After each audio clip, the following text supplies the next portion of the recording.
আল্লাহর নবী সাল্লাল্লাহু আলাইহি ওয়াসাল্লাম বলেন, এই প্রচন্ড মুসিবতের ভিতরেও আমার হুকুমটা মেনে যে আখিরাতে গেল, আল্লাহ তাআলা ফেরেশতাকে বলবে, আমার এই বান্দাকে জান্নাতের চারদিকটা একবার ঘুরাইয়া জান্নাতের দরজা বরাবর একটু দাঁড় করাইয়া আবার নিয়ে আসো।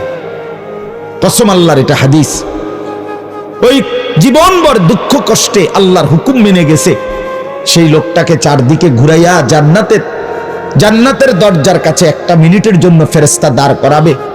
জান্নাতের একটা মিষ্টি বাতাস এক সেকেন্ডের জন্য তার কলিজাটার মধ্যে এসে লাগবে ভিতর থেকে। এইবার লোকটাকে আল্লাহ রসুল বলেন, আল্লাহর সামনে যখন আনা হবে, আল্লাহ তাআলা জিজ্ঞেস করবে, আমার বান্দা, জীবনটা বুঝি দুঃখ আর কষ্টেই কাটাইছো না? কসম আল্লাহর হাদিসে আছে, ওই বান্দা বলবে, মাওলা বলেন কি মাওলা, জীবনে দুঃখ কি জিনিস আমি তো কখনোই দেখি নাই।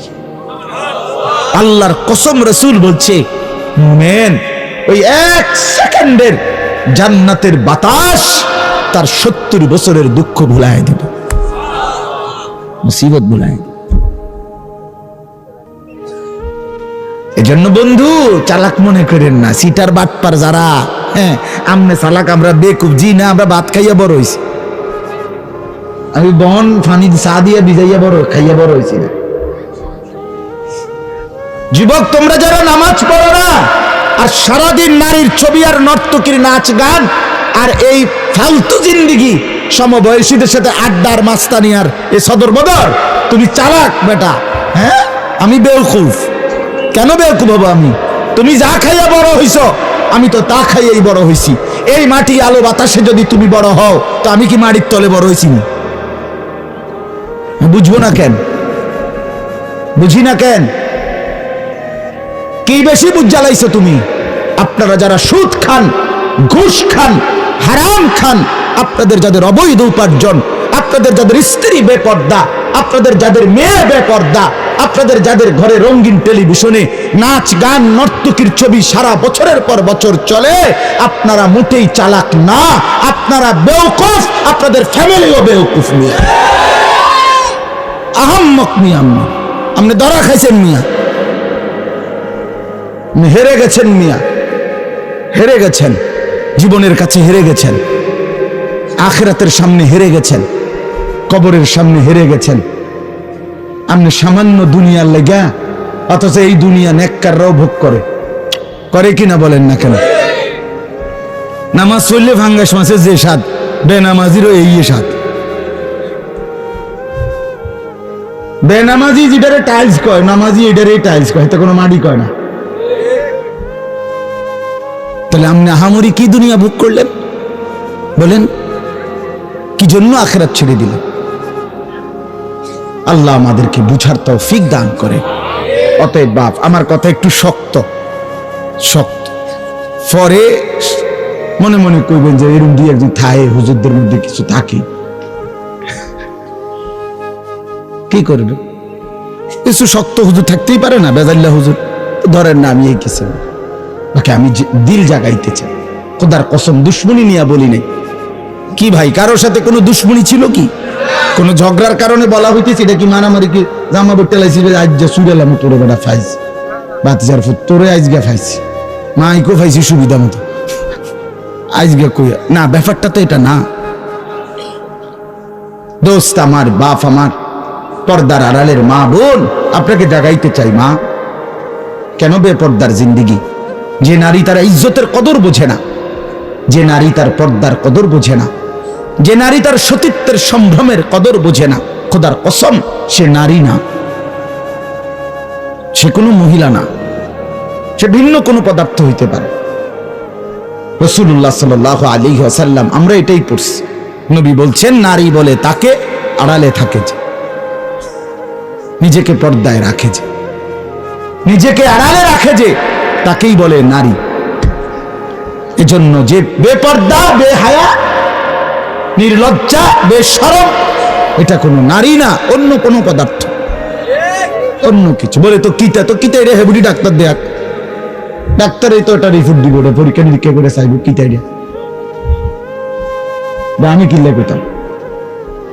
রাসূল বলছে নারী বলে তাকে পর্দায় থাকে যে। আল্লাহ আমাদেরকে বুঝার তৌফিক দান করে। অতএব এটাই কথা আমার, রমজান সামনে, আমাদের জীবনের সুযোগ নিজেকে বদলানোর, নিজেকে পরিবর্তন করার, জীবনটা গঠন করার। এজন্য আমি এই আয়াত পড়ছি। আল্লাহ বলছে বান্দা সাধ্যের সবটুকু দিয়ে সর্বোচ্চ হক আদায় করে আমাকেই ভয় করো। আর আল্লাহকে ভয় করার অর্থ দুইটা, সমস্ত গুনাহ ছেড়ে দেওয়া, আল্লাহর সমস্ত হুকুম পালন করা। আল্লাহ আমাদেরকে তৌফিক দান করে। ওয়ালা তামুতুন্না ইল্লা ওয়া আনতুম মুসলিমুন। এবং আল্লাহ তাআলা সাথে সাথে বললেন বান্দা দুনিয়া, কথাটা খেয়াল করেন, এই শেষ কথাটা আল্লাহ বলছে বান্দা, আমি আবারও বলছি বান্দা দেখো দুনিয়া কিন্তু পার হইবা, দুনিয়া অনুগত অবাধ্য, ইমানদার নাফরমান, আদেশ পালনকারী অমান্যকারী, দুনিয়া কিন্তু প্রত্যেককেই আমি ভোগ করতে দেই সুখ, স্বাচ্ছন্দ্য, আনন্দ, ফুর্তি, স্বস্তি, উল্লাস। হ্যাঁ, এই দুনিয়া উপভোগ, এটা কিন্তু আমি নাফরমানকেও দেই বান্দা, এটা আমার নিজাম, আমি দেব। কিন্তু বান্দা ওই কবর থেকে নিয়ে আখেরাত, পরকালে সেখানে যদি সুখ মিলতে হয়, স্বস্তি মিলতে হয়, স্বাচ্ছন্দ্য মিলতে হয়, তৃপ্তি মিলতে হয়, উল্লাস পেতে হয়, আল্লাহ বলছে বান্দা বিশ্বাস করো, আমি তোমার অনুরোধ করছি বান্দা, পূর্ণ মুসলমান না হয়ে, আমার অনুগত না হয়ে, আমার গোলামি না করে কবরে আইসো না, মৃত্যুবরণ কইরো না। এই সুখ ওইখানে মিলবে না, এই সুখ ওইখানে কি হবে না। এখানে আমি অনুগত অবাধ্য উভয়কেই দুনিয়া ভোগ করতে দেই, কিন্তু কবরে দেব না, আখিরাতে দেব না, হাসরের মাঠে দেব না। সেখানে শুধুই উইদ্দাত লিল মুত্তাকিন, জান্নাত বানানোই হয়েছে মুত্তাকিদের জন্য, আখিরাতের সুখ বানানোই হয়েছে আদাত্তু লিইবাদিয়াস সালিহিন, আল্লাহ বলছে আমার নেক বান্দাদের জন্য। অতএব আমার বক্তব্য এটাই, রমজানকে কদর করেন, রমজানটাকে সামনে নিয়ে প্রত্যেকটা নারী পুরুষ, ছেলেরা, নওজোয়ানরা, বাবারা গুনাহমুক্ত একটা জীবন গড়ার সিদ্ধান্ত নেন। চুরি, ডাকাতি, জিনা, ব্যভিচার, সুদ, ঘুষ, মদ, জুয়া, বেহায়া, বেপর্দার জিন্দেগি থামায় দেন। যুবক থেমে যাও, বাপ থামো, ভাইয়া অনুরোধ করছি, এক ভাই বললাম থেমে যাও, অসভ্যতার এই জিন্দেগি ছাড়ো, বেনামাজির এই জিন্দেগি ছাড়ো, সারাদিন নারী নিয়ে আর মোবাইল নিয়ে পড়ে থাকা এই জিন্দেগি ছাড়ো। মা বোনরা, আপনারা যারা খোদার 11টা মাস বাজারে বাজারে ঘুরছেন, মার্কেটে গেছেন, কতবার গেছেন, ও মা বোন, আল্লাহর দোহাই, এক ভাই বললাম কমপক্ষে রমজানটাকে কদর করেন, একটা মাসকে সম্মান করেন আল্লাহর দিকে চাইয়া। রমজানটাকে বাজারে মার্কেটে এই জুতা, শাড়ি, গহনা, এই ফালতু জিনিসের জন্য খোদার এত বড় রমজানকে কোরবান করে দিয়েন, নষ্ট করে দিয়েন, বরবাদ করে দিয়েন না মা বোন। এটা অনেক বড় সীমা লঙ্ঘন, অনেক বড় সীমা লঙ্ঘন। আল্লাহ তাআলা বলছেন বান্দা আমি এত বেশি সুযোগ দিছিলাম রমজানে, রহমত, মাগফিরাত, নাজাতে, কোনো মূল্যায়ন করলা না। এজন্য রমজানের লাস্টে জিব্রাইল পাঠাইয়া নবীজিকে আল্লাহ জানায় দিছে, জিব্রাইল গাও বলে আসো আমার বন্ধুকে, বন্ধু আপনার যেই উম্মত এত বড় রমজান পেয়েও কদর করে নাই, গুনাহ মাফ করায় নাই, তার উপরে আমি আল্লাহর লানত। জিব্রাইল আয়েশা বলছে নবী আমি জিব্রাইলেরও লানত, নবীজি বলছে আমিন, জিব্রাইল আমি মুহাম্মদেরও লানত। তোর উরফে আল্লাহরও গজব, তোর উরফে ফেরেশতাদেরও লানত, তোর উপরে রাসূলুল্লাহরও লানত, অভিশাপ, অভিশাপ। এজন্য ইয়া বাগিয়াল খাইরে আকবিল, ইয়া বাগিয়াশ শাররে আকসির, এই শেষ কথা। নবী সাল্লাল্লাহু আলাইহি সাল্লাম বলে রমজানের রাতে প্রত্যেক দিন, সারা দিন রমজানে ফেরেশতা ডাকে, হে নেক কাজের আগ্রহীরা এগিয়ে আসো, হে গুনাহের কাজের আগ্রহীরা এবার তো থামো, এটা থামো, এটা রমজান, এটা রমজান। যুবক এটা রমজান, মোবাইলটা আর খুললো না, নারীর ছবি আর দেখো না, বেনামাজি জিন্দেগি আর রাখো না। আমরা প্রত্যেকে নিয়ত করি ইনশাআল্লাহ, সবাই হিম্মত করি ইনশাআল্লাহ, বলেন ইনশাআল্লাহ। আল্লাহ তাআলা তৌফিক দান করেন। আমার বাপ আর 5টা মিনিট আমার একটু কথা, আপনাদের কাছে আমার মেহেরবানি করে অনুরোধ, আমি ব্যক্তিগতভাবে খুব লম্বা সময় বলতে পারবো না, কিন্তু আপনাদের কাছে আমার অনুরোধ, এই দেবিদ্দার দারুল উলুম মাদ্রাসা অনেক প্রাচীন। হযরত মাওলানা আবু তাহের সাহেব, উনি আমাদের অনেক মুরব্বী, অনেক মুরব্বী। মূলত ওনার সম্মান জানাইতে গিয়েই আলহামদুলিল্লাহ আমি চেষ্টা করি এই মাহফিলটাতে আসতে। ওনার ছেলে বশির, সে আমারে অনেক মহব্বত করে, অনেক মহব্বত। এই জন্য সব মিলায়া আন্তরিকতার কারণেই চেষ্টা করছি আসতে। আপনাদের কাছে অনুরোধ, এই মাদ্রাসাটা সবচেয়ে প্রাচীন দেবিদ্বারের পুরাতন মাদ্রাসাগুলোর মধ্যে এটা একটা। আমাদের মাসিকারা মাদ্রাসা, আমাদের রামপুর মাদ্রাসা, এগুলো যেরকম প্রাচীন মাদ্রাসা, এটাও আলহামদুলিল্লাহ অনেক প্রাচীন একটা মাদ্রাসা। মূলত জীবনটা আসলেই বাস্তবতা, এই যে কাজে লাগাইলেও শেষ হয়, খামখেয়ালি আর গাফলতিতেও শেষ হয়। রাত কারো জন্যই বাকি থাকে না, দিন কারো জন্যই থেমে থাকে না, জিন্দেগি চলেই যায়। গুরুত্ব দিলেও হায়াত শেষ, খামখেয়ালি করলেও হায়াত শেষ। কাজে লাগাইলেও জিন্দেগি শেষ, কাজে না লাগাইলেও জীবন শেষ। বাসর রাতও ভোর হয়, জেলখানার রাতও ভোর হয়। কষ্ট আর মুসিবতের রাতও শেষ হয়, আনন্দ আর ফুর্তির রাতও শেষ হয়। এবং জীবনটা আমাদের ওয়ান ওয়ে, একমুখী রাস্তা, যেটা কেবল সামনের দিকেই যেতে হয়, ওই বরাবর, আর পিছন দিকে আসা যায় না। এইখানে আমরা যারা কল্পনা করেন, আমরা যারা বসেছি, কেউ ইচ্ছা করলে আজকের দুপুরে আমরা আর ফিরে যাইতে পারবো? কোনো সুযোগ, কোনো যোগ্যতায়। পৃথিবীতে ইমাম ইবনু রজব হাম্বলি রাহমাতুল্লাহ আলাই বলেন, প্রতিটা দিন, প্রতিটা রাত, প্রতিটা মিনিট, প্রতিটা মুহূর্ত চিৎকার করে করে বলে পৃথিবীবাসীকে যে, হে আল্লাহর বান্দারা, আমি শুধু একবারের জন্যই এসেছি, আমি আর কখনো পৃথিবীতে আসব না। তুমি আমাকে কাজে লাগাও, নষ্ট করো না। এটা প্রতিটা দিন ডেকে ডেকে বল, প্রতিটা মিনিট। আপনি বলেন 28শে ফেব্রুয়ারি 2024 রোজ বুধবার, এই শিরোনাম পৃথিবীতে আর কোনোদিন হবে? আর এই শেষ। আগামী বুধবার আসবে, কিন্তু সেটা 28শে ফেব্রুয়ারি না। আগামী বছর 28শে ফেব্রুয়ারি হবে, কিন্তু সেটা 2024 না। তাহলে এই শিরোনামটা আর আসবে। আমাদের হায়াতটা এমন, আমাদের জিন্দিগি এমন। অনেক ছেলে বোঝে না, অসংখ্য ছেলে এই দুষ্টমি, এই গাফলতি, এই খামখেয়ালি, এই অসভ্যপনা, জিন্দিগি চলেই যায়, কেউ থামে না। কোনো অপদার্থের জন্য জীবন থামে না। এ যত লোক আপনি দেখবেন, নওজোয়ান যে সমস্ত ছেলে এক ওয়াক্ত সেজদাও দেয় না, আল্লাহকে ডাকে না, এই সমস্ত অপদার্থের জন্য সূর্য থামে না, সূর্য ডুবেই যায়, চাঁদ ডুবেই যায়। এজন্য 2-4 ফালতুর জন্য পৃথিবীর কোনো কিছু থেমে থাকে। ইসলামও টিকে থামে না, ইসলাম ঠিকই আগুচ্ছে। প্রতিনিয়ত আল্লাহর দিকে মানুষ ফিরছে।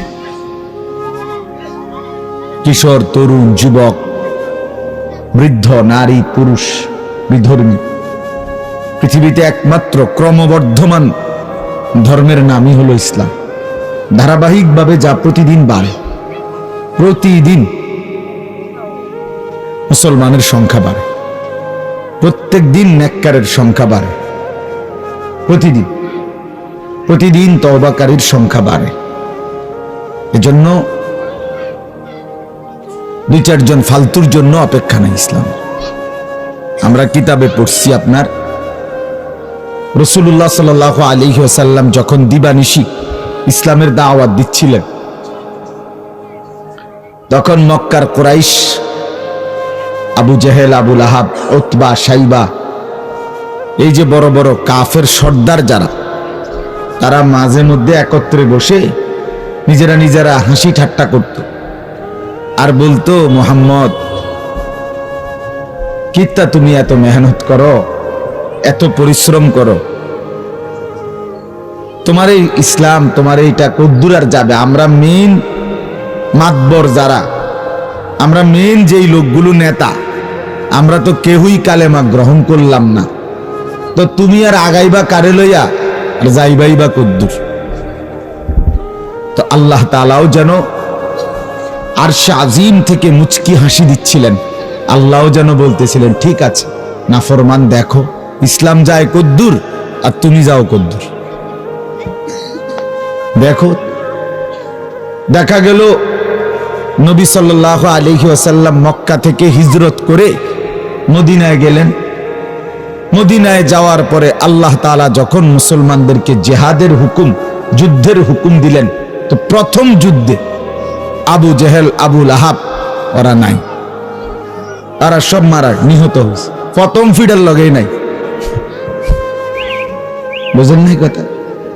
প্রথম বছরেই, যুদ্ধের প্রথম মুহূর্তেই জাহান্নামী হয়েছে আবু জেহেল, আবু লাহাব, উতবা, শাইবা, উমাইয়া ইবনে খালফ, এরা সব বদরের যুদ্ধে মৃত্যুবরণ করছে, নিহত হয়েছে। পরবর্তী 8 বছরের মাথায় মদিনায় হিজরতের 8ম বছর আল্লাহ নবী সাল্লাল্লাহু আলাইহি ওয়াসাল্লাম ঠিকই 10,000 সাহাবী নিয়ে মদিনা থেকে এসে মক্কা বিজয় করছেন এবং গোটা আরব আল্লাহ নবী সাল্লাল্লাহু আলাইহি সাল্লামের কদমের নিচে চলে আসছে। তো ইসলাম ঠিকই বিজয় হয়েছে এবং প্রয়োজন পরিমাণ লোক ঠিকই মিলছে, তো তোমার মতো 2-4টা অপদার্থ লাগে না। আবু জেহেল, আবু লাহাবের মতো 2-4টা অপদার্থ দরকার লাগে না।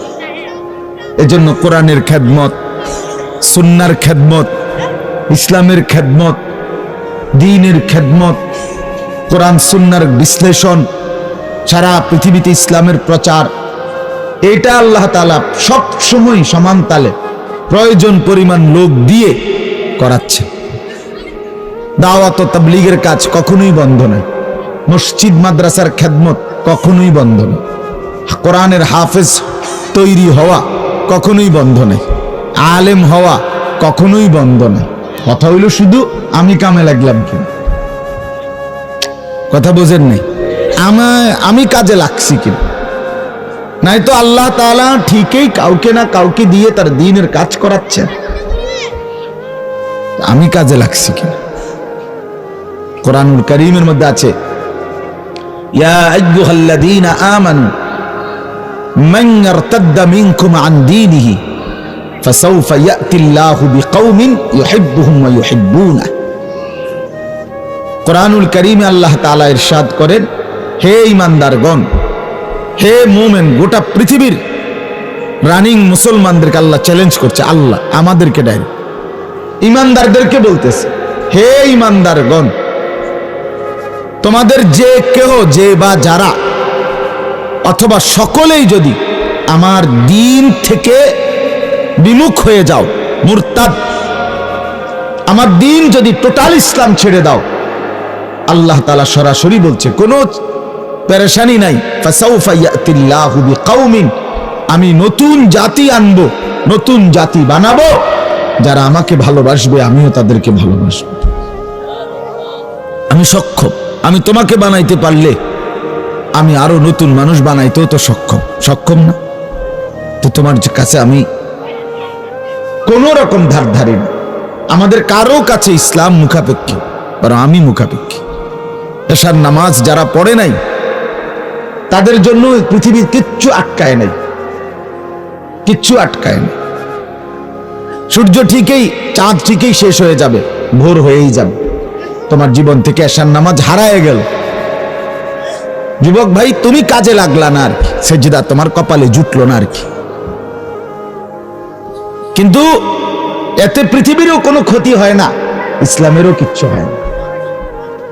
নিজের বরবাদি, নিজেরই লস হইল, নিজেরই লস। যে কপালে সেজদা নাই সে কোনো মানুষের বাচ্চা না, সোজা কথা। যদি কারো চ্যালেঞ্জ করতে হয়, বুঝতে হয়, অথবা প্রতিবাদ করারও মানসিকতা থাকে, তো কইরেন, আমি রাজি।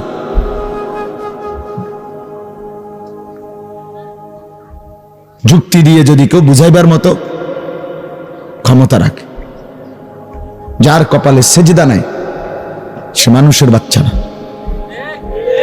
সে তো হাইওয়ান। সে হাইওয়ান। হাসি দিয়ে উড়াই দিলে হবে না দোস্ত।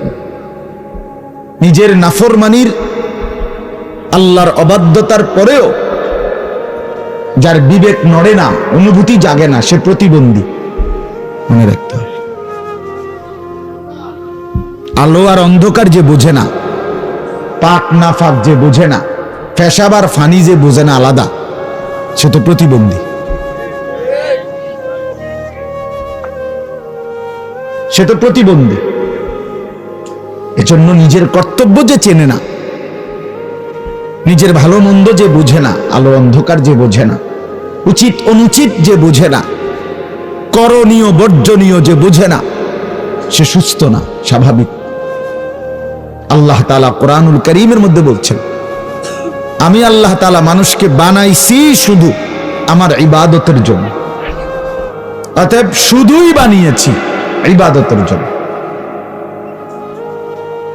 অতএব যেই মানুষটা সেজদা দেয় না, ইবাদত করে না, গোলামি করে না, সে মানুষ হওয়ার উপযুক্ত না। তাকে তো আমি বানাই নাই, বানাইছিলাম তো বন্দেগীর জন্য। অতএব যে উদ্দেশ্যে এই মাউথ বানানোই হয়েছে আপনাদের সামনে কথা পৌঁছাবার জন্য, এটা যদি আওয়াজই না দেয় তাহলে এটা মাইকও না, মাইকের জাতন। তাহলে যে মানুষকে আল্লাহ তাআলা বানাইছেন সেজদার জন্য, নামাজের জন্য, ইবাদতের জন্য, এটাই যদি তার দ্বারা যেই জন্য জিনিসটা বানানো হইল ওইটাই যদি ওইটার তেরা পাওয়া না যায়, তো এটা মানুষও না, মানুষের জাতন। কথা বুঝেন? এজন্য ছেলেরা মানুষের বেডি চাইয়া মোবাইল টিপ্পা আর এই চুল পিছনের দিকে ফিরাইয়া খুব চালাক মনে করুন। চালাকের কিচ্ছু নাই, খারাইয়া মুতার মধ্যে চালাকের কিচ্ছু নেই, বরং এটা কুত্তার জিন্দিগি। আর কুত্তার জিন্দিগি কোনো ভদ্র মানুষের পরিচয় হইতে পারে না।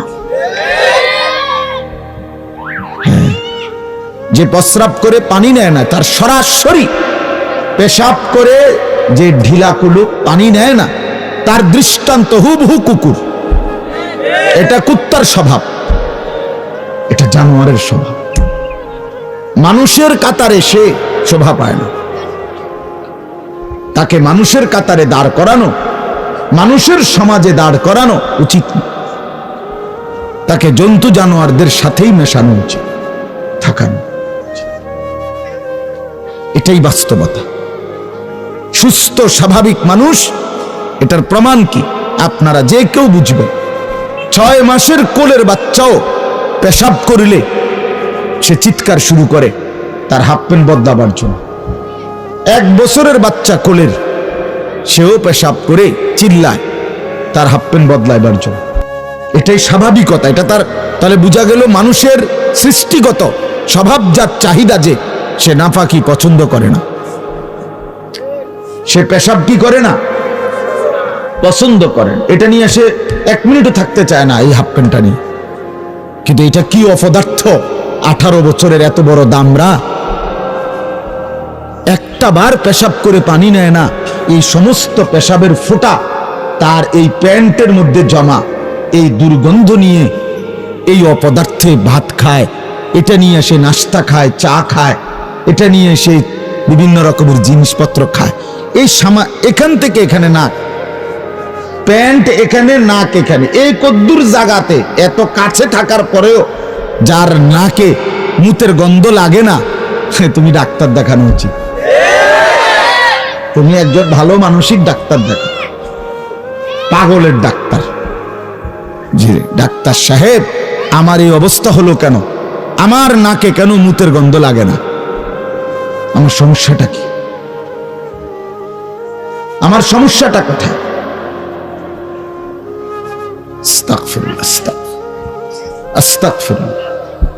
এজন্য আমি বললাম, বাপ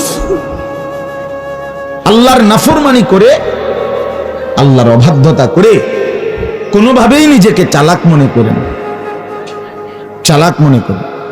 কোরআনুল কারীমের মধ্যে বারবার এই কথাটা আছে। প্রতিটা নাফরমান মূর্খ, জাহেল। ইমাম ইবনে কাসির রাহমাতুল্লাহি আলাইহি বলেন, কুল্লু মান আসাল্লাহ ফাহুয়া জাহেল। যে আল্লাহর নাফরমানি করে, আমি কিংবা তুমি, আপনি কিংবা সে, সেই জাহেল, সেই মূর্খ, সেই অজ্ঞ, সেই অজ্ঞ। কোরআনুল কারীমের মধ্যে আছে ইউসুফ আলাইহিস সালামের 10 ভাই যখন ছোটবেলায় ওনাকে কূপে ফেলে দিয়েছিলেন, পরবর্তী জীবনে যখন ওনার সাথে পরিচয় হয়েছিল, মিশরের খাদ্য কিনতে আসছিল অভাব এবং দুর্ভিক্ষের সময়, যখন ইউসুফ আলাইহিস সালাম ওনার 10 ভাইয়ের কাছে ওনার পরিচয় দিছিলেন, তখন এই পরিচয় দিতে গিয়ে কথাটাও নিয়ে এভাবে জিগাইছিলেন 10 ভাইকে, হাল আলিমতুম মা ফাআলতুম বিইউসুফা ওয়া আখিহি ইদ আনতুম জাহিলুন।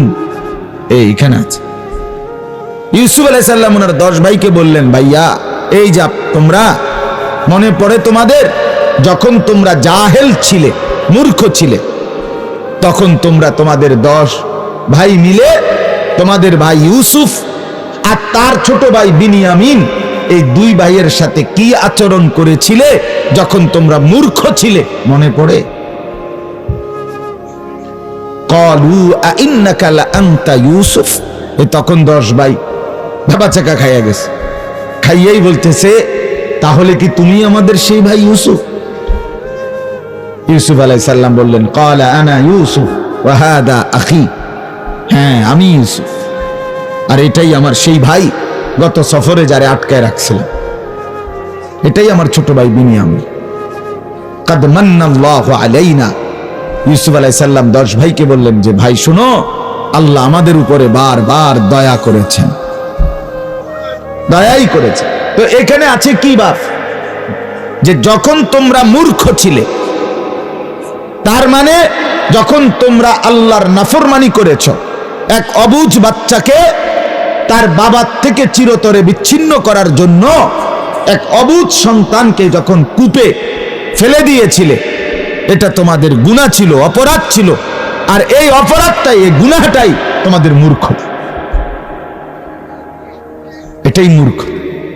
এজন্য প্রত্যেকটা পাপ, প্রত্যেকটা গুনাহ, কসম খোদার, এটা অজ্ঞতা, মূর্খ। এজন্য যার গুনার পরিমাণ বেশি, তার অজ্ঞতার পরিমাণও বেশি, তার নাফরমানির পরিমাণও বেশি। কোরআনুল কারীমে ওই ইউসুফ নবীর ঘটনাতেই আছে, ইউসুফ আলাইহিস সালাম আল্লাহর কাছে দোয়া করছিলেন যে, আল্লাহ রব্বিস সিজনু আহাব্বু ইলাইয়া। মিশরের নারীরা আমাকে যেই মন্দ কাজের জন্য, জিনা ব্যভিচারের জন্য আমন্ত্রণ জানাচ্ছে, এই নাফরমানির মধ্যে লিপ্ত হওয়ার চাইতে জেলখানায় বন্দী থাকা আমার কাছে অনেক প্রিয়। তখন তিনি এরপরে বলছে, ওয়া ইল্লা তাসরিফা আন্নি কাইদাহুন্না।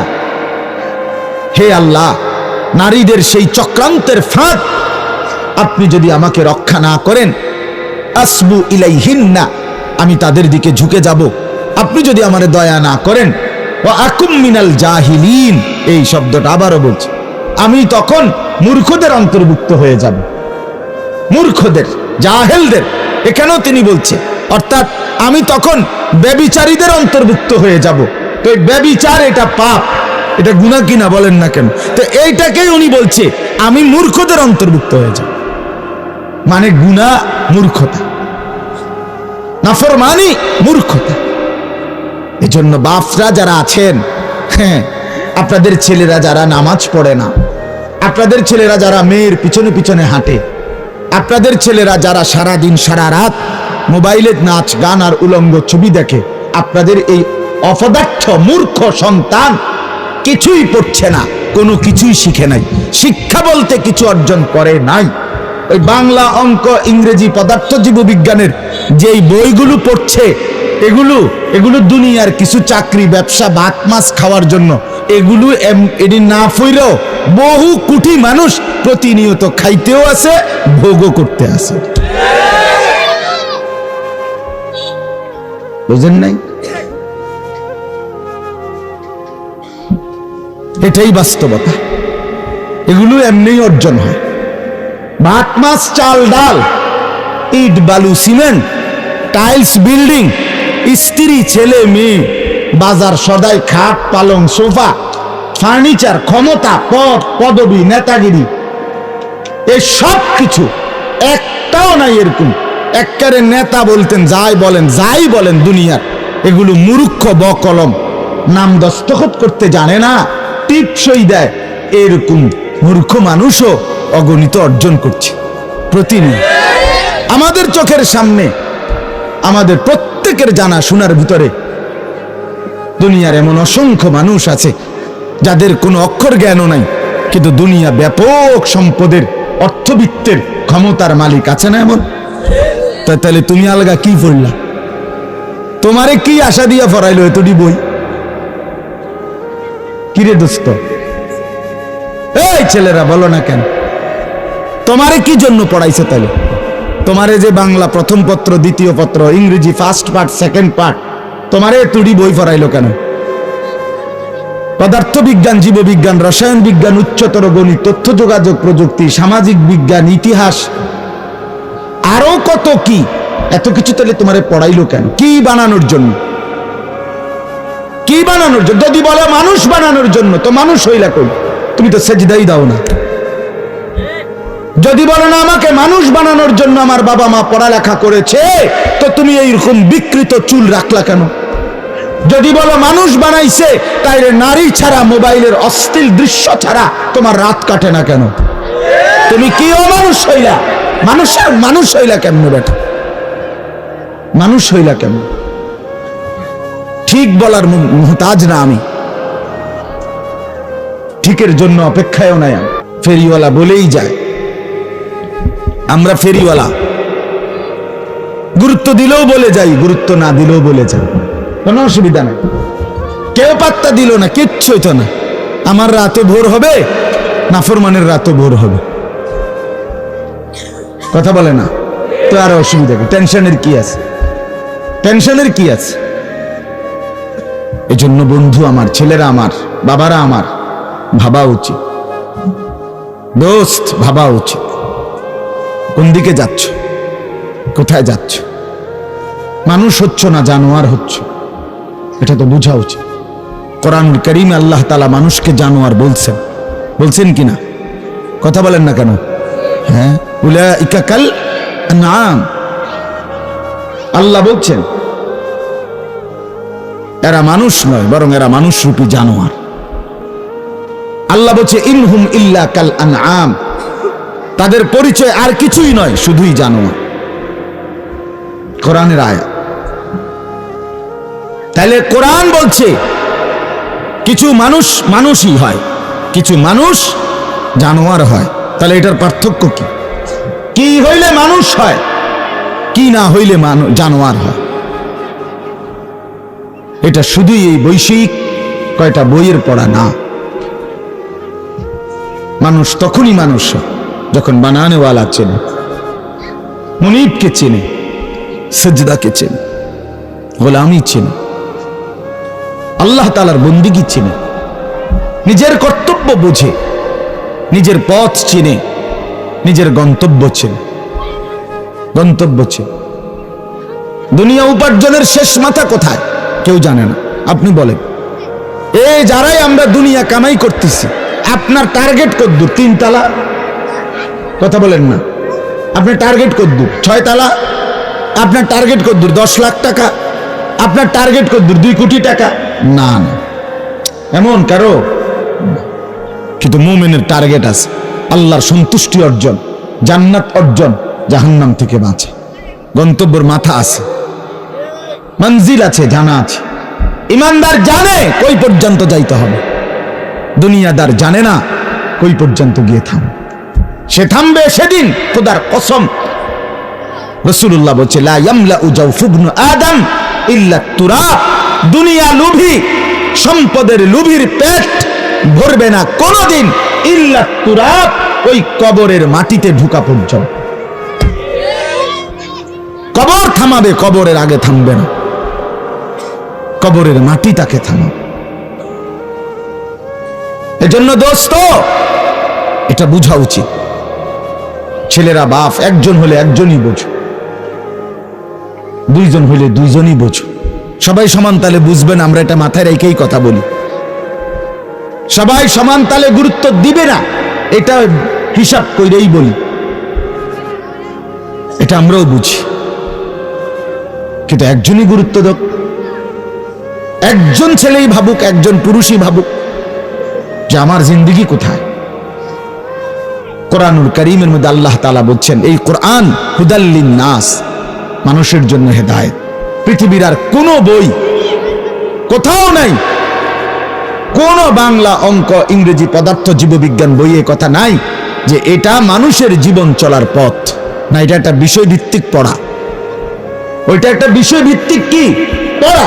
কিন্তু কোরআন বলছে এটা বিষয়ভিত্তিক পড়া না, এটা গন্তব্য, এটা মানজিল, এটা ঠিকানা, এটা জীবনের টার্গেট, এটা জীবন চলার রাস্তা, এটা আলো, এটা নূর, এটা বুশরা, এটা হেদায়েত, এটা রহমত, এটা সুসংবাদ, এটা অন্তর্দৃষ্টি সম্পন্ন জ্ঞান। আল্লাহ বলছে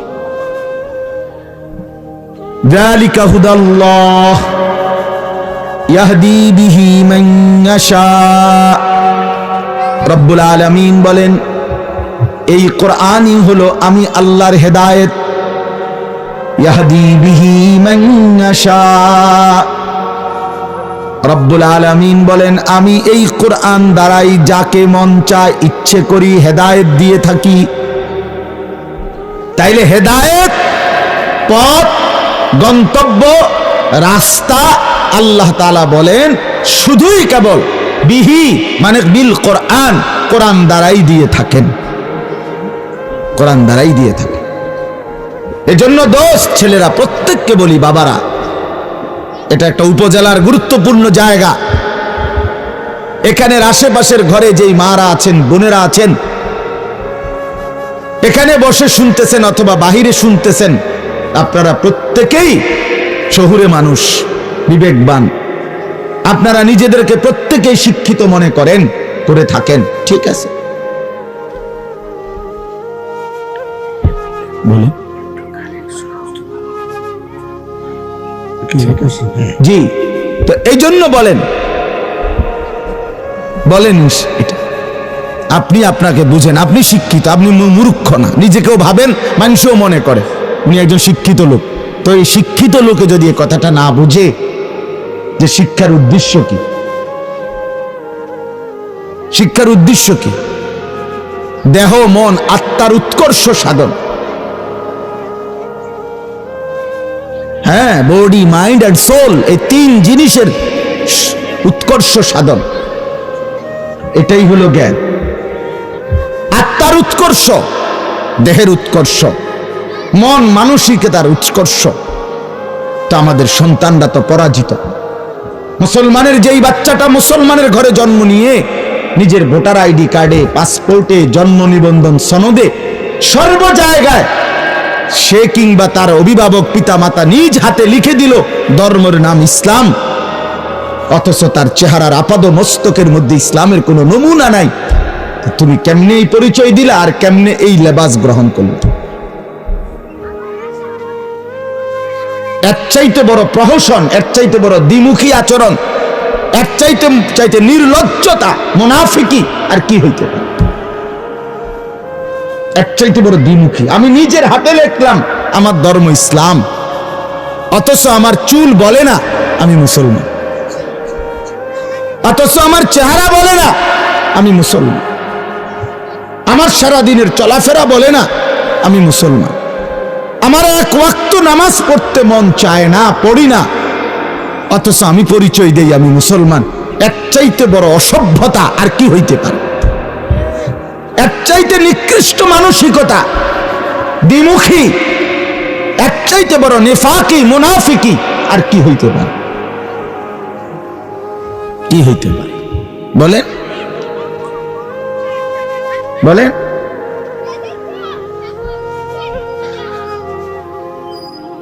এই জন্য ভাবতে শিখেন, নিজের ভালোর জন্য। ওই ছেলে, এখানে দাঁড়ায় মোবাইল টিপো না ভাই, এটা কোনো সুন্দর কথা হলো না। বসেন আপনি, একজনও মোবাইল টিপবেন না। আমি আগেই বলছি, বাহিরে হোক কোনো অসুবিধা নাই, নজরের বাইরে কোনো আপত্তি নেই। যাকে আমি চোখে দেখি না তারে নিয়ে কোনো টেনশনও নাই, ঠিক কি না বলেন না?